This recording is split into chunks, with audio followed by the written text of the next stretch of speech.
everyone. Welcome to this episode of Entrepreneur Showcase Series brought to you by Patranya Media LLC and Parkway Media Partners.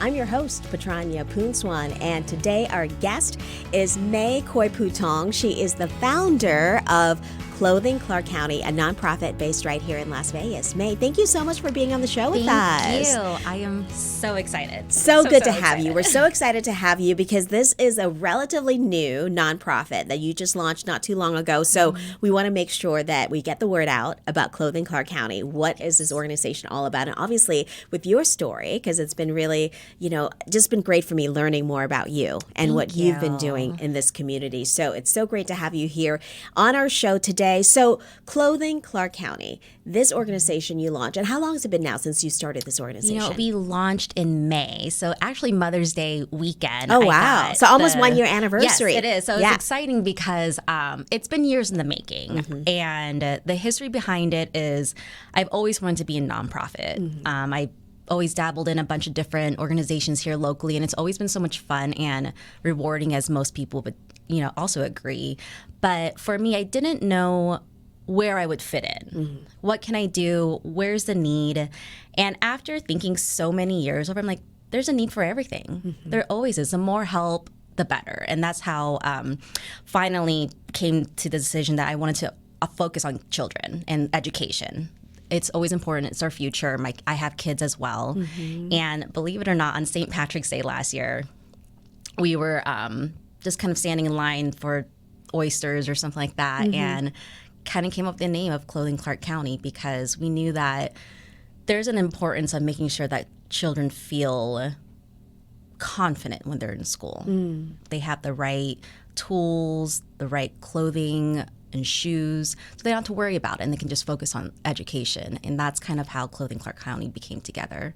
And you're right, it's about to be a year. It's been awesome. And we've talked to, obviously, this show, entrepreneurs, but in a way, people who start a nonprofit are entrepreneurs in a way. You're starting this and thinking of it in a way like a business because you have to keep this, launching it is one thing, and then you have to keep it going and making it sustainable, making it something that people will know about. But having that vision, like you were telling us, just kind of how you thought of it was really important. Now, what's the next step? How did you get it going? So talk to us about that. When you finally decided to start, what was the first thing that you did? I love that you brought that up because I was thinking, even talking to my friends and my family, it is like a business. Nonprofit is a different beast because you are going out there searching for funds and how do we utilize the funds to the best of its ability. And for me, I am in a huge learning curve because my background is marketing and business development, which is fun because I love talking to people. I love going and building networks and relationships, but the business aspect, I had to do so much research, ask so many people, what's next? What's the next step? And I realized for me, it's just keep going. So next step right now that I have a nonprofit, is getting the word out there. It's the biggest thing. Using the community, utilizing this huge community that people do care and they want to help. So just getting my name out there, doing podcasts, doing events, which has been awesome. And knowing that answers are out there, and if I don't have the answer now, then it's great that I can research it. Yeah, and just getting your story out there and how your nonprofit, because there's so many out there, right? Obviously here, especially here in Las Vegas. But what is unique about Clothing Clark County? When you see yourself in this brand and this particular organization, how does it stand out from other ones that you've seen that maybe is lacking something that you're offering right now?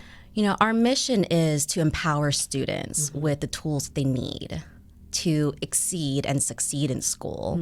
So our main focus, if you want to look at it that way, is we reward students for their academic achievements. And we look at their scores and we ask our counselors, we ask their teachers, principals as well. Everyone's involved in this decision making of, the students worked hard. They deserve to be rewarded with that. And that could be with shoes, with school supplies, with new clothes, and all of the things that we give out are brand new. So it's tailored to their size.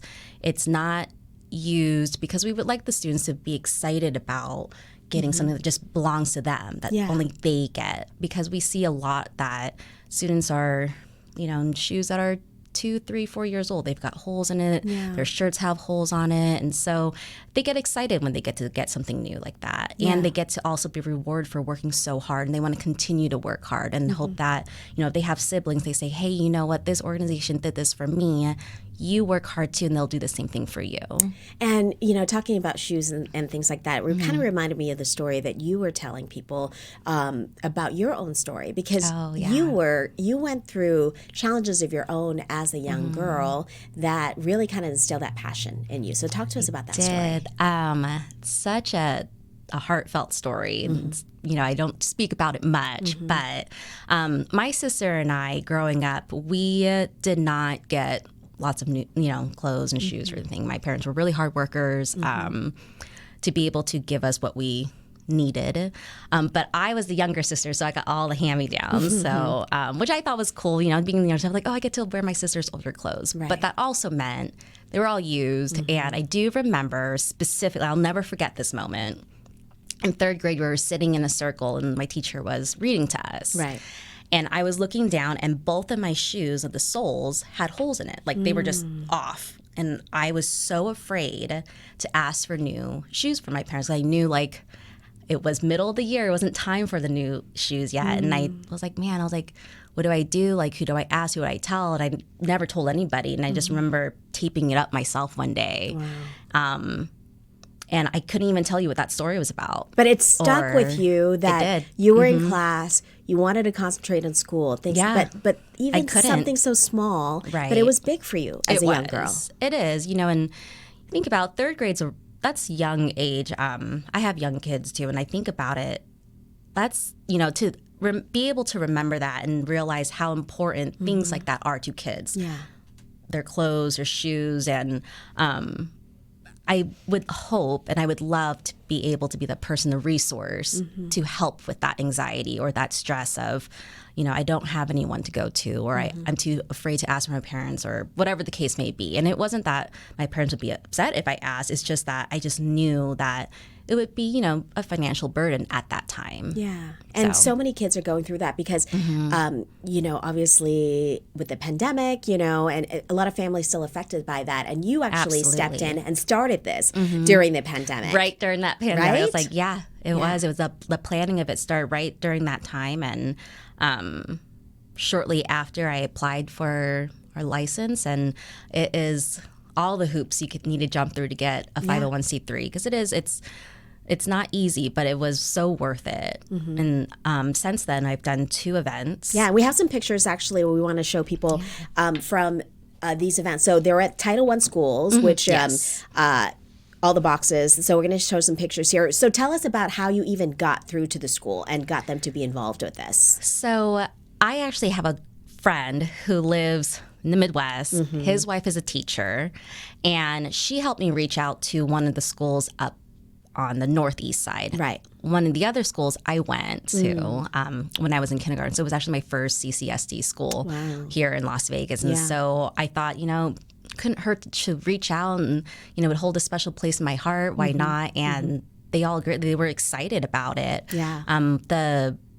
One of the schools, we focused on surprising the classroom because they reached their goals as a MAP testing score as a group. Okay. And so we went in, and we told them that, the teacher actually was like, okay, we're going to do an activity. Right. We're going to measure your feet, see what. So they had no idea that this was coming. Idea this was happening. What a fun surprise. And so when I came in, we were like, hey, we heard that you guys as a class reached your goals. Because of that, we would love to give you brand new pairs of shoes. And everyone's like, how did you know our shoe sizes? Like, how did this work out so well? Right. Remember that activity you did 3 weeks ago? It's like, here it is. Fun. Yeah. And then with my elementary school, unfortunately, the principal was like, honestly, we have so many students who would just really need new shoes. Yeah.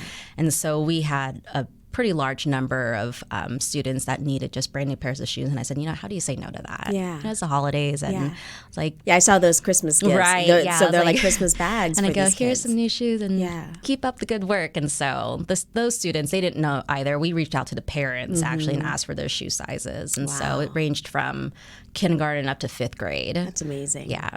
And can you, just imagining the reaction, how was that for you? Just to see those kids, just their faces lit up with the surprise. It was bittersweet because it was heartbreaking at the same time, but so amazing to see how excited they were, especially with the classroom, because they all like screamed, like scream.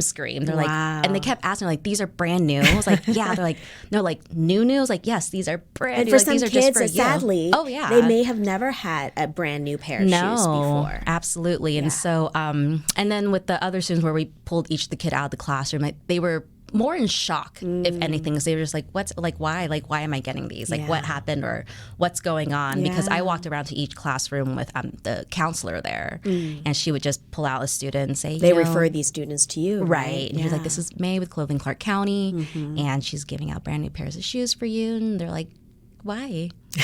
And she's like, oh, we just thought it'd be a nice treat for you. And, because we didn't tell them why, but like, is this the right size? Like, yeah, we asked your parents. And what I didn't think about, though, is when they tried them on, if it didn't fit, then what? So that's kind of part of the learning curve too. But it was easy. I just went and picked up the right size and dropped it off. And I can imagine the challenge. I mean, obviously you have such great intentions. You want to help as many students as you can, but it's hard for an organization like this. Okay, who do we help? Who can we help? We want to help everyone, So what's and part of the learning curve, I think that other maybe nonprofit leaders or people who are thinking of launching a nonprofit can learn from you, is that what's kind of the biggest lesson you've taken away? It's been almost a year.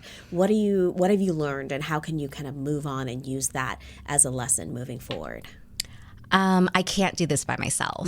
That's probably the biggest thing. In my previous career, I did it all. Like, I did the marketing business development by myself, and I loved it. I was fine with having that role, and it was okay. But as we mentioned earlier, it's, opening up your own business. And as much as I would like to think that I could do it all on my own, like I could be everywhere all at one time, and I could pick up X amount of shoes, and I can reach out to this school and reach out to different businesses and corporations, I can't do it by myself. And so my best piece of advice is, look at your group, look at those who are cheering you on and who want to help, and utilize them. They, people are here and they want to help, and they care, and they bring different kind of skill sets and different resources to the table for you, right? That was one of the greatest things about this last year, is seeing how many people are so excited and reaching out to me. People I haven't heard from in years. And they're like, oh my gosh, May, I heard what you're doing. This is amazing. How can I help? And it's teachers that I, had in my past, whether it's elementary school or my high school teachers, my old cheer coach, my friends, past coworkers. So it's nice to know that people are there to help, and to know that I'm not doing this alone. And I don't have to feel like, oh my goodness, like I feel lost, or I feel, anxious, or whatever the case may be, like, because there is always someone who wants to be there for you. Yeah. And that's why I think telling your story is so key, right? If people don't know about your organization, but also not just about your organization, but the personal story, like what motivated you to start this, right? And I think that's kind of the powerful part of this, is when people hear that, whether they be your old friend or maybe a teacher or a school, they realize that you're really wanting to do this and the reason why you want to help. I get asked that a lot. They're like, what made you want to? Because a lot of people will say, why not just join a nonprofit, or, like, why go through all that for your own? And I was like, why not? Yeah. And I think it's awesome because it's something that I know I can hold dear to my heart, and I could be proud of, I could work on, and my kids can be involved in it, once they can. And for me, I really believe that the kids are the future, right? There's no way around it. Like, this is it. And to be ranked 49th in the nation in education is in Nevada. mind-boggling to me. It's insane. I'm like, how's that? Because I'm like, I'm a product of it. Yeah. And I'm like, I think I'm pretty, cool. Like, but to be ranked 49th, I'm like, man, there's got to be something that we can do. This town, this city it's huge. It's so resourceful. And I think that if we as adults can show that we care and invest our time and efforts into the kids, and, they're not all my kids, but they are our future, which is still, related to us in some way, then I think that it would work. I think in a few years we could bump up that rating a little bit, Like, every little thing helps, right? I mean, Absolutely. The fact that an adult like you going into one of these classrooms just making an impact on one student, it becomes kind of a ripple effect in some ways. Right. Yeah. And that's why even though there's so many organizations out here, like you just said, everything helps. We all play a role and play a part into building a great community.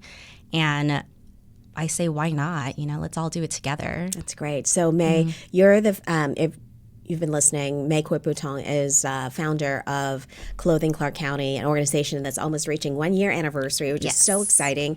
And you're really trying to get the word out to as many, schools, students, but also community partners, businesses, right? What do you want to tell them? And how can they reach out to you to help you in this effort? The easiest way is to either go onto any of our social media platforms, which is Clothing Clark County, or go onto our website, which is www.clothingclarkcounty.org. On there, you can fill out contact form, or there's a donation page if you'd like to make a donation. But I think for us as an organization, and being a new organization, it's so important to have community partners. This isn't possible without funding. It's not possible without our community support. And so, any help is definitely appreciated. Awesome. And you've been doing great things for the community already. I can't wait to see more that you can do and getting more people in the community to help out as well. Thank you. Awesome. May. Well, thank you so much for being part of the show today, and best of luck to you. Thank you so much. All right. And thank you, everyone, for watching this episode of Entrepreneur Showcase Series. We'll be back next time.